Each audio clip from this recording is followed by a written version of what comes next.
कुरान वो किताब है जो दर से इनकलाब है, समझ के गर कोई पढ़े तो नूर माला नूर है। भी हिलती रही, बिस्तर भी रहा गर्म, ता अर्श गए फिर आए मोहम्मद सल्लल्लाहु अलैहि वसल्लम। हुजूर पाक गए भी आए भी, लेकिन वक्त कितना लगा, 1 मिनट का भी वक्त नहीं था। अब जो फलसफी है, जो अकल के घोड़े दौड़ाता है, वो कहता है मियाँ ये तो आप फेंकम फाक कर रहे होंगे, ऐसी बातें उड़ा रहे होंगे, ऐसा कैसे मुमकिन हो सकता है कि इतने छोटे वक्त में इतना लंबा सफर कैसे कर सकते हैं। मेरे अजीजों, पहले तो मैं इनको अकली जवाब ये दूंगा, आज से 100 साल पहले, 200 साल पहले भी अगर कोई ये कहता कि मैं मुंबई से जयपुर 2 घंटे में आ गया, तब भी लोग उसको बेवकूफ कहते थे, पागल कहते थे, क्योंकि प्लेन नहीं थे, हवाई जहाज का वजूद नहीं था। लेकिन आज अगर कह देंगे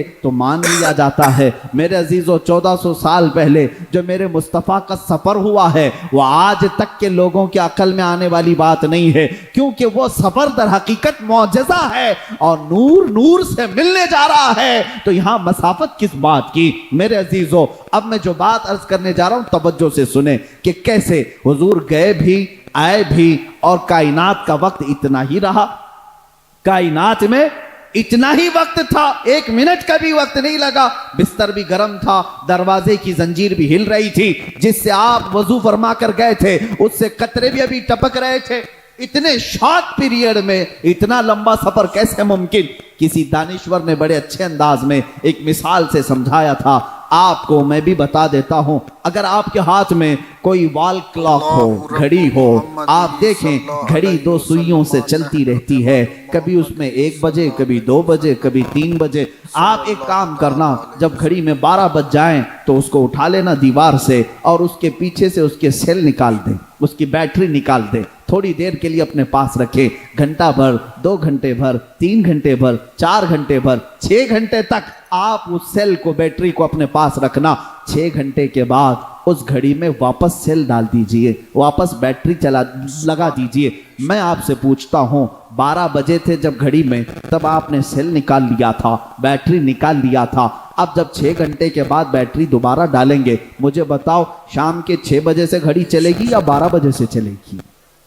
सबको पता है 12 बजे से ही चलेगी। 6 घंटे ये ऑफ थी, इसलिए कि बैटरी निकाल ली गई थी, सेल निकाल लिया गया था। मेरे अजीजों, ये मिसाल तुम्हारे जहनों को करीब करने के लिए अर्ज कर रहा हूं। जिस तरह घड़ी की सुइयां बैटरी निकालने से रुक जाती है, जब मेराज की शब थी, मौला रब्बे जुल जलाल ने जाने कायनात मुहम्मदुर रसूलुल्लाह को कायनात से बुलंद कर दिया था और इस कायनात से अपने दरबार में बुलाया था, तो जो निजाम यहां था वो जहां का था वहीं रुक गया। इसलिए कि हमारा यकीन तो ये है, ये कायनात पूरी रब्बे जुल जलाल ने मुस्तफ़ा के सदक़े में बनाई है, मेरे आका के सदक़े में बनाई है।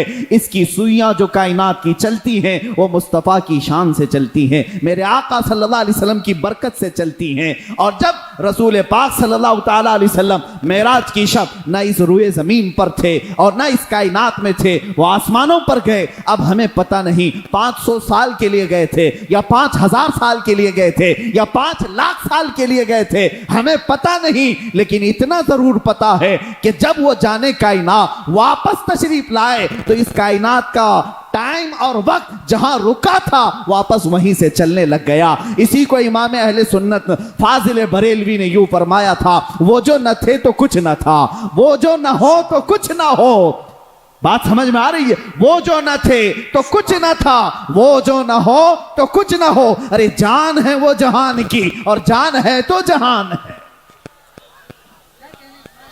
जान है तो जहान है। पहली बात ये समझ जाओ, मेरे आका सल्लल्लाहु ताला अलैहि वसल्लम रूहे कायनात हैं, असले कायनात हैं, मकसदे कायनात हैं। अगर मुस्तफ़ा करीम सल्लल्लाहु अलैहि वसल्लम ना हो तो फिर कायनात का कोई जर्रा भी नहीं। इकबाल ने क्या बेहतर अंदाज में इसको यूं अपने अशार में तरतीब देते हुए कहा था, हो ना ये फूल तो बुलबुल का तरन्नुम भी ना हो, चमने जहर में कलियों का तबस्सुम भी ना हो, हो ना ये साकी तो मैं भी ना हो, खुम भी ना हो, बज़्म तौहीद दुनिया में ना हो, तुम भी ना हो। ख़ीमा अफ़लाक का इस्तादा उसी नाम से है, नबज़ हस्ती तपश आमादा उसी नाम से है। दश्त में दामन कोहसार में मैदान में है, मौज में बहर की आगोश में तूफान में है, चीन के शहर मराकश के बयाबान में है, और पोशीदा हर मुसलमान के ईमान में है। वो मेरे मुस्तफ़ा का नाम ही तो है जो इस कायनात को चला रहा है। इसीलिए आला हज़रत ने भी फरमाया है खलीलुल्लाह को हाजत रसूलुल्लाह की। हम आगे कहते हैं सफ़ीउल्लाह को हाजत रसूलुल्लाह की, है नजीयुल्लाह को हाजत रसूलुल्लाह की। एक बात याद रखना, ब मुस्तफ़ा बरसा खैश के दी हमावोस, अगर बउन रसीदी तमाम बुलहबी, अपने आप को नबी के कदमों तक पहुंचा दे, इसी का नाम दीन है। और अगर वहां तक नहीं पहुंच सका तो पूरी जिंदगी अबू लहब की तरह है। हुजूर पाक असले कायनात, जाने कायनात, रूहे कायनात। अब मेरे आका की एक शान और भी बयान कर दूं। मेरे अजीजों, हमारा ये जलसा, यहां जो रौनक लगी हुई है, इसी के चलते हुए, इसी को मिसाल में रखते हुए अर्ज करता हूं। आप महसूस करते हैं कि यहां पर दुनिया का एक दस्तूर है। ये स्टेज आपने सजाया, सुबह से हो सकता है सजा रहे होंगे, वॉलंटियर यहां पर तरतीब दे रहे होंगे, यहां पर बहुत सारे कारकुनान मेहनत कर रहे होंगे, फूल लगाए, स्टेज सजाए। और किसके लिए सजाए? एक मुकर्रिर आएगा, एक खतीब आएगा, ये उलमा आएंगे। इसीलिए चले मैं दूसरी मिसाल देता हूं। आपके यहाँ शादियां होती हैं, शादी में भी मंडप सजाया जाता है, या हॉल में होती है आपके यहाँ, हॉल में बहुत सारी चीजें सजाई जाती हैं, कुर्सी रखी गई, फूल लगाए गए, हर तरह से ज़ेबो ज़ीनत किया। किसके लिए? मियां दूल्हे के लिए ना। बाराती पहले आ जाते हैं कुछ इस्तकबाल करने के लिए, फिर दूल्हा आता है, कुर्सी पर बैठता है, निकाह हो गया और खाना खा लिया लोगों ने, और उसके बाद रुखसती हो गई। दूल्हा अगर चला गया तो मुझे अब जो बात कहनी है वो ये है, ए मुसलमानों, सच बताओ, दूल्हा चला जाए महफिल से तो क्या वो सजावट वैसी रहेगी? क्या वो हाल में ज़ेबो ज़ीनत वैसी रहेगी? सब निकाल दिया जाए। अरे शाम होने से पहले पहले हाल बेहाल भी होता है। बहुत सारी जगहों से सारी ज़ीनत और सारी ज़ेबो आराइश ख़त्म कर दी जाती। उनसे पूछे मियाँ क्यों नहीं रखते? कहा अब दूल्हा गया तो फिर अब ये सब चीज़ों की क्या ज़रूरत? ये दूल्हे के लिए सजाई गई थी। दूल्हा आया, निकाह भी हुआ और चला गया। अब हम ये सारी लाइटिंग निकाल देते हैं, फूल निकाल देते हैं, कुर्सी हटा देते हैं। ये दुनिया का दस्तूर है। दूल्हा आने से पहले सजाया गया और दूल्हे के जाने के बाद हटाया गया। यही चलता है। अब मैं आपको बताऊं, हदीस पाक की रोशनी के मुताबिक अल्लाह रब्बुल इज्जत ने इस पूरी कायनात में पहले जमीन को बिछाया, फिर आसमान का छत ताना और दरख्तों के कुमकुमे लगाए गए, सितारों से जगमगाया गया, चांद और सूरज को लाइटिंग में भेजा गया और 1,24,000 नबियों को बाराती बनाकर भेजा गया। ये सारा निज़ाम मेरे मुस्तफ़ा की आमद के लिए हो रहा था।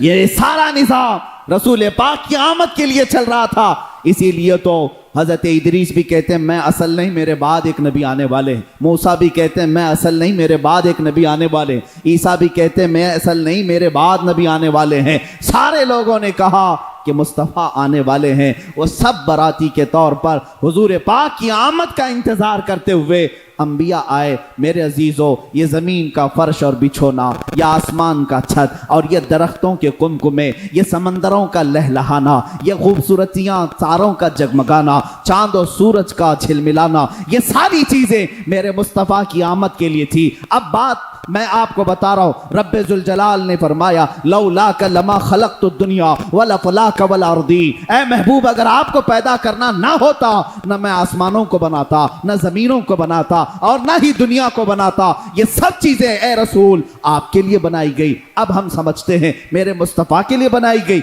जमीन बिछाई गई, आसमान का छत ताना गया, ये सब सितारे झिलमिला रहे हैं। अब मैं ये कहना चाहता हूँ, वो दूल्हा 12 रबीउल अव्वल शरीफ को पीर के दिन जलवा अफरोज हुआ और मदीना तैयबा में रूपोश भी हुआ। 63 साल की जिंदगी मुस्तफ़ा करीम सल्लल्लाहु अलैहि वसल्लम ने जाहिरी तौर पर तमाम इंसानों के सामने गुजारी। और उसके बाद जब मेरे आका तशरीफ ले गए, अब मैं ये कहना चाहता हूँ मेरे अजीजों, दुनिया का तो दस्तूर ये है कि दूल्हा चला जाए तो कुर्सी हटा दी जाती है, दूल्हा चला जाए तो ज़ेबो ज़ीनत खत्म कर दी जाती है और लाइटिंग हटा दी जाती है, फूल निकाल लिए जाते हैं। मैं ये पूछता हूं, अगर मुस्तफा करीम सल्लल्लाहु अलैहि वसल्लम की आमद के लिए कायनात सजाई गई थी, जमीन और आसमान सजाए गए थे, सितारे और चांद और सूरज बिछाए गए थे, तो अब मैं ये पूछता हूं, मुस्तफा अगर चले गए तो ये सब चीजें अभी बाकी क्यों है? ये जमीन अभी क्यों है? ये आसमान क्यों है? ये तारे अभी क्यों चमक रहे हैं? ये चांद क्यों झिलमिला रहा है? ये सूरज अभी क्यों चमक रहा है?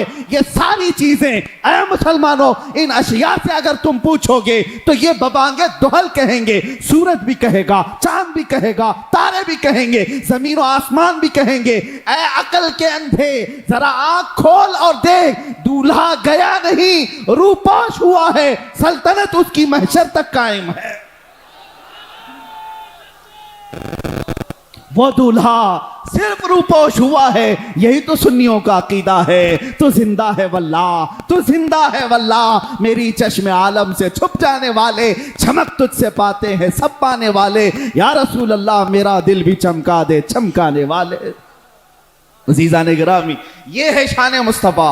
आप, ये हमारा मुस्कुराना, ये हमारा चहचहाना, ये सब मुस्तफ़ा की बदौलत है, उन्हीं की बरकत है। ये ज़मीन जो बाकी है मेरे मुस्तफ़ा के नाम से बाकी है।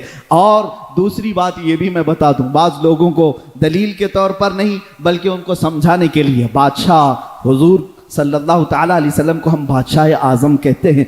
आज भी अगर हमारे दिलों पर किसी की हुकूमत है तो वो सिर्फ सल्तनत मुस्तफ़ा है, मेरे आका सल्लल्लाहु ताला अलैहि वसल्लम को। हाँ, एक बात ये भी, किसी ने हुजूर मुफ्ती आज़म हिंद रज़ी अल्लाह ताला अन्हु मिंबर पर बैठे हुए थे, तकरीर के दौरान कहा कि मौजूदा सरकार ऐसी है, मौजूदा सरकार, गवर्नमेंट को सरकार कहते हैं, आपने बरजस्ता कहा सरकार का लफ्ज इस्तेमाल ना करें, यह गवर्नमेंट हो सकती है, सरकार सिर्फ मदीने वाले ताजदार का नाम है। मेरे आका सल्लल्लाहु ताला अलैहि वसल्लम को हम सरकार का लफ्ज इस्तेमाल करते हैं। अजीज़ान गिरामी, जुमले बदलो, और आज भी अगर हुकूमत हमारे सीनों पर किसी की है, वो मेरे मुस्तफ़ा करीम सल्लल्लाहु अलैहि वसल्लम की। देखिए आप, 14 सदियां बीत गई, हमने हुजूर पाक सल्लल्लाहु ताला अलैहि वसल्लम का जमाना नहीं पाया और ना ही उनके जमाने में उनके दीदार से मुशर्रफ हुए, लेकिन 14 सदियां गुजरने के बाद भी आज भी अल्हम्दुलिल्लाह हमारे घर के हर बच्चे में यह जज्बा मौजूद है। नाम लेकर के तो देखो, बच्चा गर्दन देने को तैयार है। ये मोहब्बत, ये इताअत किसके साथ हो सकती है? बादशाह के साथ हो सकती है, और वो भी ऐसा बादशाह जो सिर्फ सरों पर हुकूमत नहीं करता, दिलों पर हुकूमत करता है। और आला हज़रत ने यही तो कहा था, हुस्न यूसुफ पे कटी मिस्र में अंगुश्ते ज़ना, हुस्न यूसुफ पे कटी मिस्र में अंगुश्ते ज़ना, सर कटाते हैं तेरे नाम पे मर्दाने अरब। और अदीब लायलपुरी कहता है, शायर हैं, यूं कहते हैं, एक शहंशाह ने बख्शे हैं समरकंद बुखारा, किसी महबूब के रुखसार के तिल पर। एक बादशाह अपनी महबूबा के रुखसार पर तिल, उस पर समरकंद और बुखारा 2 शहर उसने बख्श दिए, इनाम में दे दिए। अब वो शायर कहता है, एक शहंशाह ने बख्शे हैं समरकंद और बुखारा, किसी महबूब के रुखसार के तिल पर, मगर ऐ सैयद आली तेरी नामूस तेरी अजमत पर, एक नहीं लाखों हैं कुर्बान गए इश्क के हर कूच व बाजार में, सर अपना हथेली पे लिए करने को है तैयार, सर अपना हथेली पर लिए हैं करने को निसार। अजीज़ान गिरामी, ये मेरे मुस्तफ़ा की शान है। अगर बादशाहत हो तो ऐसी हो कि रूह पर भी हो, कल्ब पर भी हो। आज मैं शान मुस्तफ़ा के सिलसिले में ये भी बात अर्ज करूं, दुनिया का एक कानून ये भी हमने देखा, आपका शहर तो हेरिटेज कहलाता है, बादशाहों का, राजे महाराजाओं का शहर है, और हो सकता है तारीख में तो पढ़ा होगा, आप तो नहीं देखा हो, बादशाह की कुर्सी लगती है और अगल बगल में वजीर भी होते हैं, वजीरों का भी दरबार हुआ करता है। और जब बादशाह उठ जाता है तो वजीर नहीं बैठते, वजीर भी उठ जाते हैं, ये बेअदबी समझी जाती है। बादशाह जब कुर्सी पर है तो उसके पहलू में वजीर होते हैं, और जब तक वजीर बैठे हैं, ये बादशाहों का निजाम होता था कि जब तक वजीर पहलू में बैठे हैं, इस बात की दलील होती कि इसकी बादशाहत कायम है। कोई भी रियाया आए और सवाल करे, और अगर वजीर चले गए तो यह कहा जाता कि नहीं, अब बादशाह छुट्टी पर जा रहे हैं, सल्तनत उठाई जा रही है, कामों काज खत्म किए जा रहे हैं, क्योंकि वजीर जो होते हैं वो इस बात की अलामत होते हैं कि रियाया अपनी हाजतें बयान करने के लिए आ सकती है, सल्तनत का दरवाजा खुला है, इस बात की अलामत होती जब भी वजीर बैठा कर ये दस्तूर हुआ करता। अब आओ मैं बताऊं, रसूल पाक सल्लल्लाहु अलैहि वसल्लम ने अपनी जिंदगी पाक में इरशाद फरमाया, अल्लाह रब्बुल इज्जत ने मुझे 4 वजीर अता किए। कितने? 4 वजीर अता किए, 2 आसमान में और 2 जमीन में। आसमान के मेरे वजीर जिब्राइल और मीकाइल हैं, और जमीन पर मेरे 2 वजीर अबू बकर और उमर हैं। आप सारी हदीसें पढ़ना, हदीस के रावी यही कहते हैं, मुस्तफ़ा आए, अबू बकर और उमर साथ में आए। हुजूर पाक सल्लल्लाहु अलैहि वसल्लम मुस्कुराए, अबू बकर उमर पहलू में थे। यही हदीसों में अक्सर आपको मिलेगा। कोई महफिल ऐसी नहीं मिलती जहां हजरत अबू बकर और हजरत उमर ना हो। हुजूर पाक सल्लल्लाहु अलैहि वसल्लम के साथ हर महफिल में हाजिर बाश।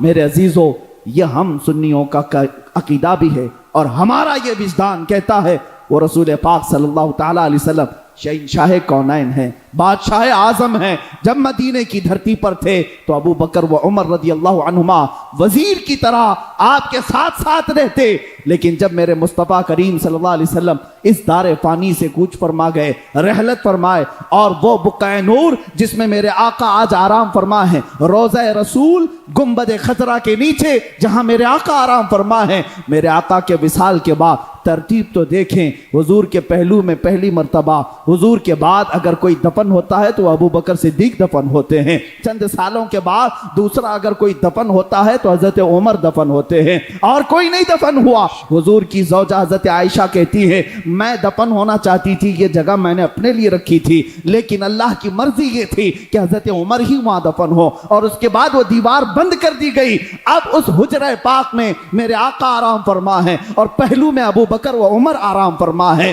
अब मैं कहना यह चाहता हूं, दुनिया का दस्तूर यह कहता है बादशाह के अगल बगल वजीर हैं, तो ये इस बात की अलामत होती है कि सल्तनत कायम है और रियाया अपनी हाजतें लेकर आ सकती है। मेरे मुस्तफा का दरबार मदीने में आज भी इस बात की अलामत बना हुआ है, ऐ सुन्नियों, ऐ मुसलमानों, आओ हाजतें लेकर, इसलिए कि बादशाह अब भी कुर्सी शहंशाहत पर बैठा है, और बगल में अबू बकर और उमर वजीर बनकर के आज भी तशरीफ फरमा है।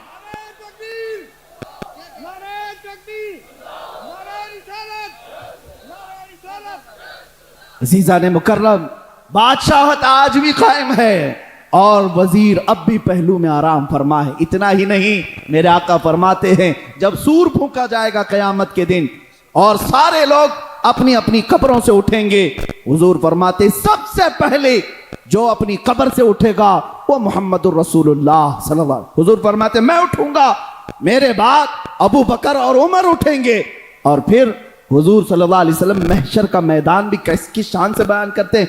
इरशाद फरमाते हैं मैदान महशर कायम होगा, मैं इस हालत में आऊंगा कि मेरा एक हाथ अबू बकर के कंधे पर होगा, दूसरा हाथ उमर के कंधे पर होगा। महशर के मैदान में भी रसूल इस हाल में तशरीफ ला रहे हैं कि हर कहने वाला कहेगा फकत इतना सबब है इन इकादे बज़्म महशर का, फकत इतना सबब है इन इकादे बज़्म महशर का कि उनकी शान महबूबी दिखाई जाने वाली है। क़यामत के दिन भी ये बताया जाएगा कि आज शान है अगर किसी की तो सिर्फ शान मुस्तफ़ा है, मेरे मुस्तफ़ा सल्लल्लाहु अलैहि वसल्लम की शान है। अज़ीज़ान गिरामी वक़ार, रसूल पाक सल्लल्लाहु ताला अलैहि वसल्लम की शान पाक के सिलसिले में मैंने सैयदना मूसा कलीमुल्लाह अलैहिस्सलाम की हयात से एक चीज़ ली थी। दूसरी एक बात मैं आपको बता दूं, रहम व करम में बेमिसाल नबी, सजूद और सखा में बेमिसाल नबी। एक बार हज़रत मूसा अलैहिस्सलाम के साथ ये वाक़या पेश आया कि कारून जो बहुत ख़जानों का मालिक था, बड़े पैसे वाला था, मूसा अलैहिस्सलाम ने कहा ज़कात दे देना। ज़कात उनके ज़माने में उनकी उम्मत पर जो ज़कात फ़र्ज थी वो 1/4 यानी 25% देना पड़ता। अब कारून के खजाने बहुत थे, 70 ऊंटों पर तो सिर्फ खजानों की चाबियां रखी जाती थी, इतना मालदार था। उसने कहा मेरे लिए रियायत कर दी जाए। आपने अल्लाह की बारगाह में सिफारिश की और रियायत यूं कराई कि 1000 में 1 रुपये दे दे। इतनी आसानी कर दी गई। उस हिसाब से भी जब उसने कैलकुलेट किया तो कई खजाने सिर्फ ज़कात में जा रहे थे। देने का इरादा नहीं हुआ। माल बड़ी खतरनाक चीज है, कभी किसी के यहां आ जाए तो कभी दीन और ईमान भी ले जाती है, अखलाक और किरदार भी ले जाती है।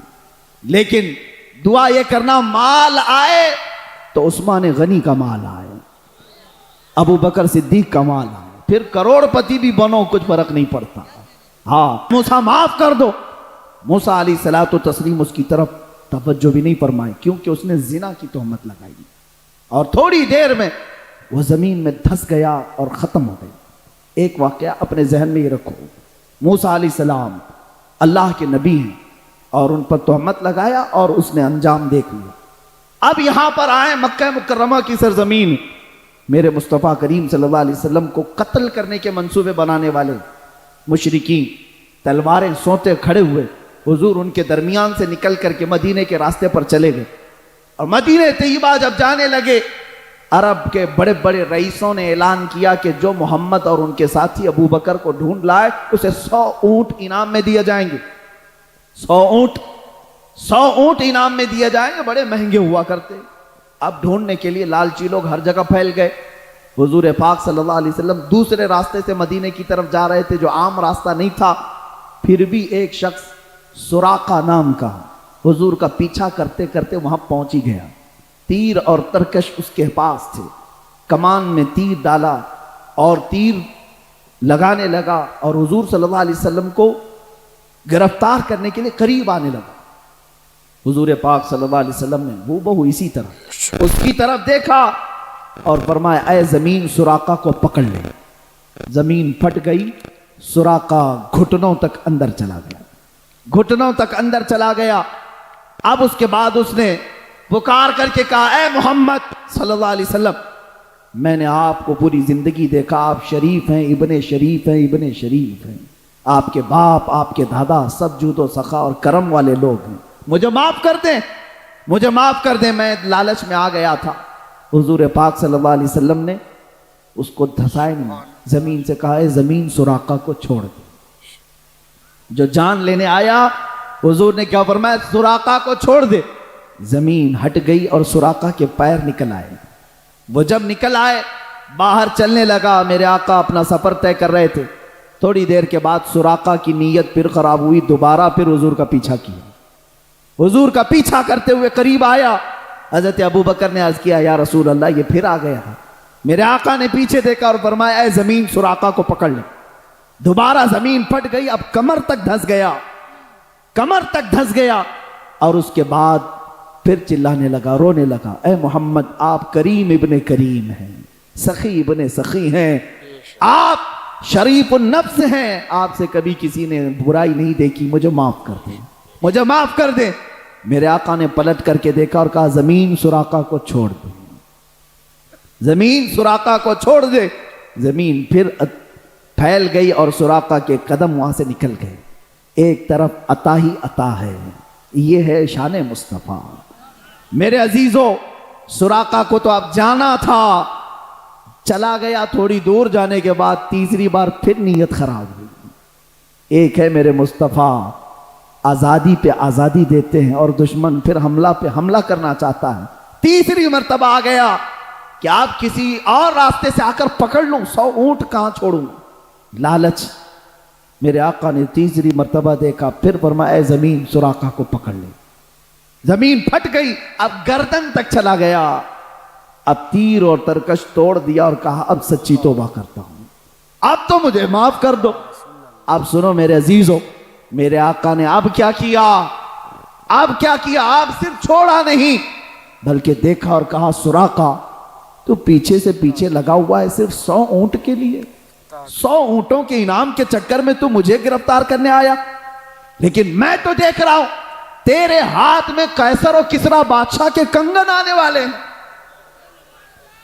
कैसर और किसरा बादशाह उस जमाने के सुपर पावर ताकतों का नाम था।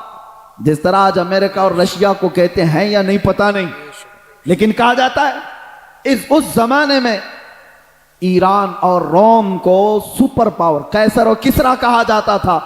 और उन बादशाहों के यहां सोने के कंगन पहने जाते जो दुनिया के सबसे महंगे। और वो सुराका को मेरे आका फरमा रहे, मैं तेरे हाथों में कैसर और किसरा के कंगन देख रहा हूं। इतना सुनना था, उसने कहा, अशहदु अल्ला इलाहा इल्लल्लाह व अशहदु अन्नका मुहम्मदन रसूलुल्लाह। ओ कलमा तैयबा पढ़ा। अब वो जो गिरफ्तार करने आया था दामन इस्लाम में आ गया।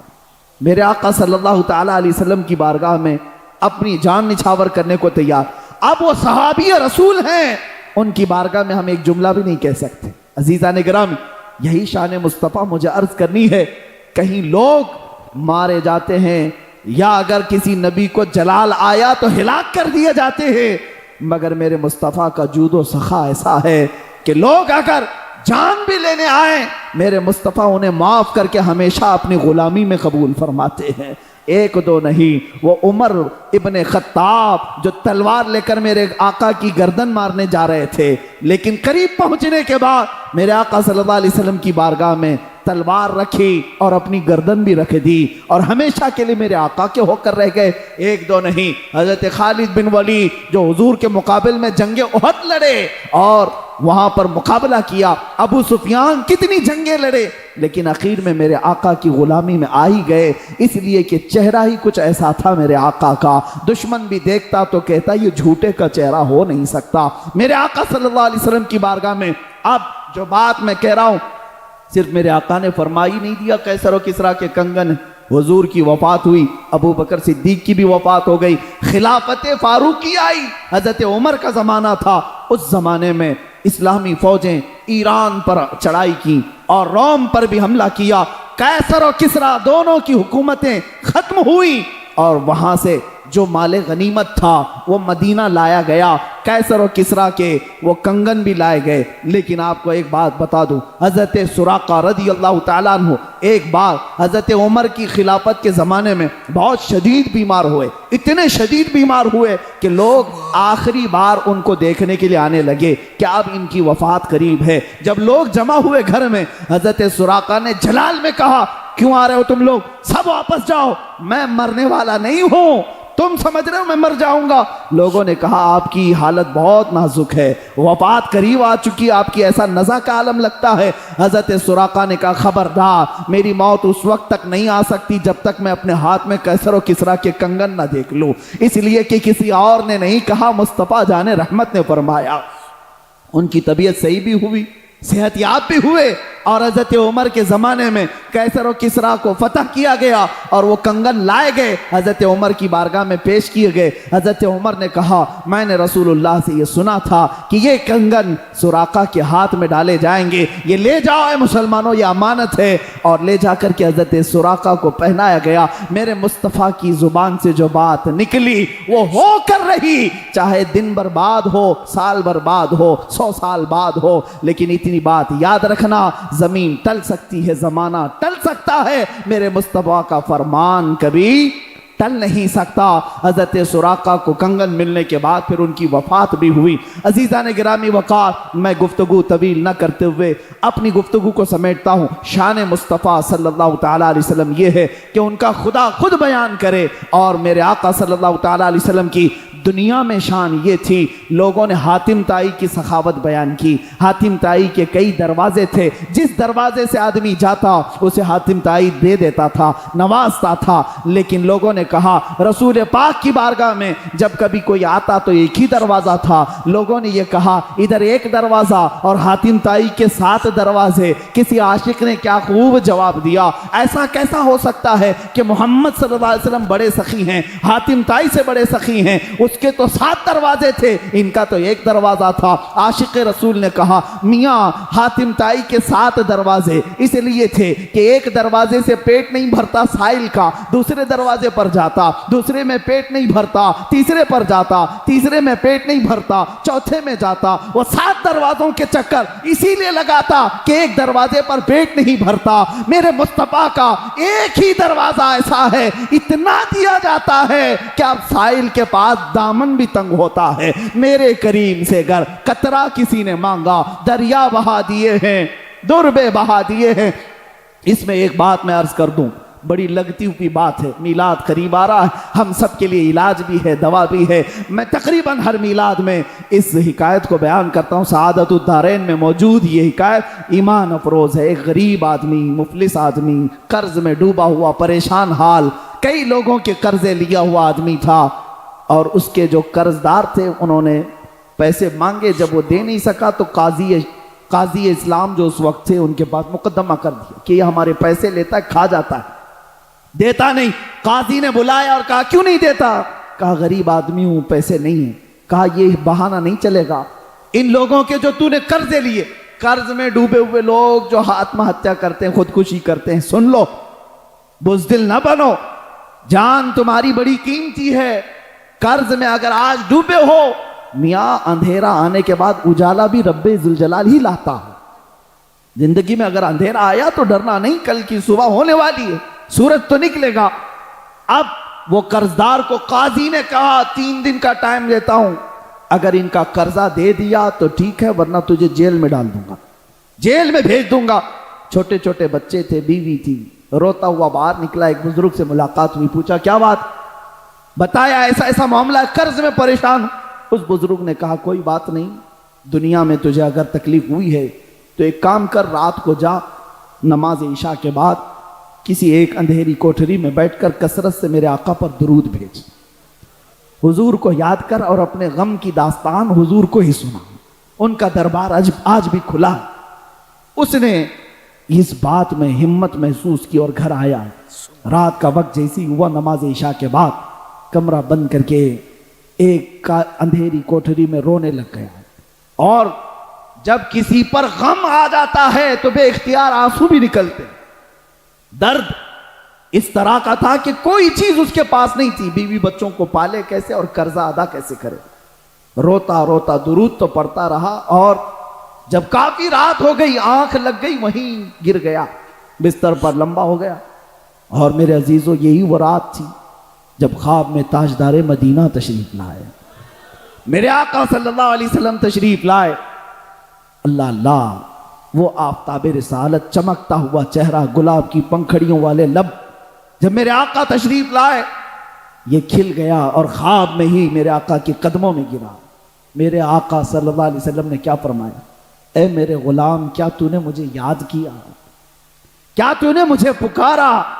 एक बात हमने बुजुर्गों से सुना है, मोहम्मद को हम गम गुसारों में ढूंढो, मोहम्मद को हम बेकरारों में ढूंढो। रसूल पाक सल्लल्लाहु ताला अलैहि वसल्लम जब किसी का दिल टूट जाए उसके हाथ तशरीफ लाते हैं। अब उस गरीब ने रोना शुरू किया, आका मेरे हाल सब आप पर आया हैं, आप जानते हैं मैं मुफलिस आदमी, गरीब आदमी, तंगदस्त आदमी। ये हुजूर की वफात के 400 साल बाद का वाकया है, हुजूर की वफात के 400 साल बाद का वाकया। रोने लगा, कहा कि मैं कर्ज से परेशान हूं, काजी ने मुझे कोर्ट में बुला करके कहा 3 दिन में अगर कर्जा नहीं देगा तो जेल में डाल दूंगा, मेरे बच्चों का क्या होगा, मेरी बीवी का क्या होगा। रसूल पाक सल्लल्लाहु ताला अलैहि वसल्लम साहिब अता हैं, वो किसी को मायूस नहीं करते। इरशाद फरमाया, एक काम कर, कल सुबह उठने के बाद शहर में चले जाना, शहर में बादशाह का एक वजीर है, उसका फला नाम है, वो मेरा बड़ा आशिक है, मेरा बड़ा आशिक है, उसके पास जा करके कह देना कि तुझे रसूलुल्लाह ने भेजा और जितने माल की जरूरत है उससे ले लेना। ख्वाब में मेरे आका ने फरमाया।